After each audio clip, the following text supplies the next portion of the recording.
نہیں، دونوں کی اجازت شرط ہے، خاص کر عورت سے۔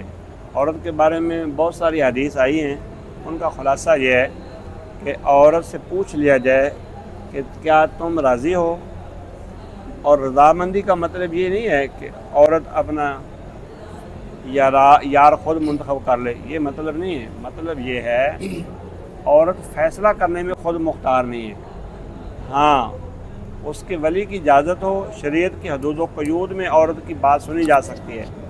مثلا والد کہتا ہے کہ میں نے تمہارا نکاح اس سے کرنا ہے، بندہ توحید پرست ہے، نمازی ہے، مومن موحد ہے۔ عورت کہتی ہے نہیں میں نے اسے نہیں کرنا، اس نے پوچھا کیسے کرنا ہے، وہ آگے اپنا یار منتخب پہلے کر چکی ہے، وہ بے دین ہے، بے نماز ہے، سود خور ہے، گندا انڈا ہے، تو اس عورت کی بات نہیں سنی جائے گی کیونکہ وہ خلاف شریعت کر رہی ہے۔ اگر باپ یہ زیادتی کرے کہ اپنے رشتہ دار کے ساتھ ہی کرنا چاہتا ہے، عورت کو وہ رشتہ دار پسند نہیں ہے، یا دنیا کا مال یا عہدہ یا ہوس، دنیا کی لالچ اس کی وجہ سے کرنا چاہتا ہے کسی عورت کے اور کسی مرد کے ساتھ نکاح، عورت کو پسند نہیں ہے، پھر بھی نکاح نہیں ہوگا۔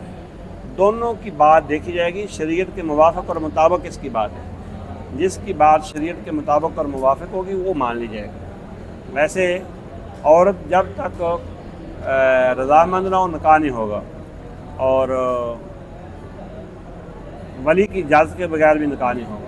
ولی سے مراد ان کا سرپرست یا والد ہے۔ ہاں جی۔